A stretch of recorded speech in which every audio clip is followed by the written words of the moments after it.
Kami dari UIN Malang. Oh iya.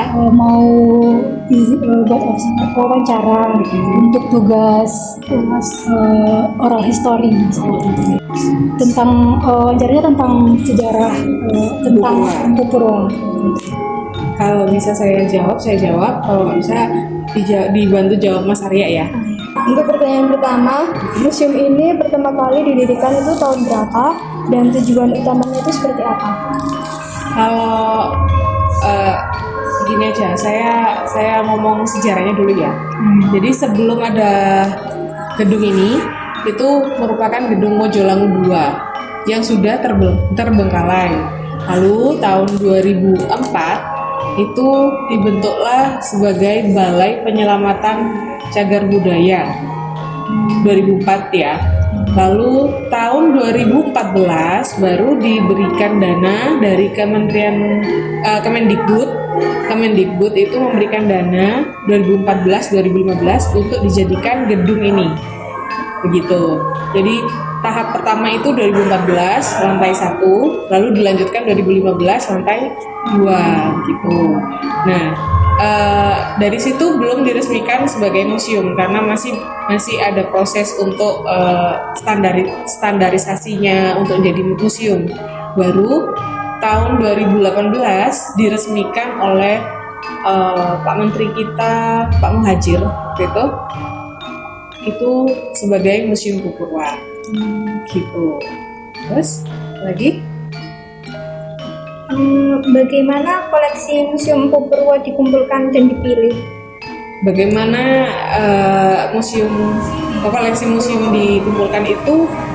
Yang pertama dari laporan warga, yang kedua memang dicari oleh para arkeolog dan para volunteer seperti itu yang ada di Malang, terus dirawat oleh juru pelihara. Apakah ada proses penilaian atau seleksi khusus yang dilakukan dan apa saja perubahan yang terjadi dalam koleksi? Seleksi khusus untuk ini bersejarah apa enggak gitu? Ada. Jadi syaratnya untuk dijadikan benda cagar budaya itu adalah arca atau batu atau benda ya, nggak melulu batu, benda yang usianya sudah melebihi 50 tahun. Dan untuk ciri-cirinya itu pasti para arkeolog itu yang tahu. Maksudnya, oh ini benar asli bersejarah, oh ini buatan, ini gini. Itu para arkeolog yang tahu. Mohon maaf, saya basicnya bukan arkeolog. Sejak awal pendirian Museum Purwa, apakah ada koleksi baru yang ditambahkan atau koleksi yang diperbarui? Tidak ada. Jadi dari awal 136 ditemukan, ya sudah itu aja. Yang dirawat, yang dijaga itu aja.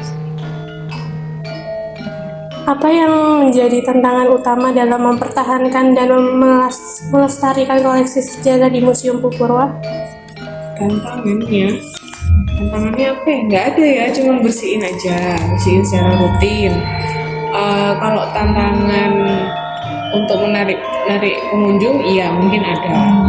Gitu. Kalau tantangan untuk merawat, enggak sih, karena kita dari kantor BPK yang dulunya BPCB, sekarang jadi BPK yang nanti akan ngasih materi, itu sudah ada peraturan-peraturan yang harus dilakukan juru pelihara merawat ini.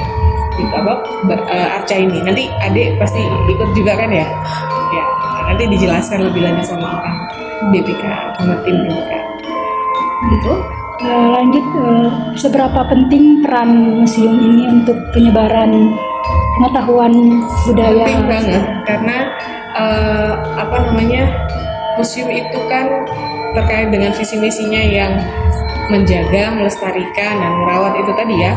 Itu juga memperkenalkan ke berbagai kalangan, karena generasimu belum tentu bersama dengan generasiku kan. Nah itu gunanya museum ada gitu loh. Jadi mengenalkan benda bersejarah kepada generasi-generasi berikutnya, memperkenalkan bahwa kerajaan dulunya itu ada gitu loh, kerajaan itu ada, dan zaman dulu tuh nggak menulis di buku yang semodern ini, bahkan menulis di iPad atau apa gitu kan. Tapi dulu itu iPadnya batu seperti ini. Nah, ini dalam bentuk prasasti gitu.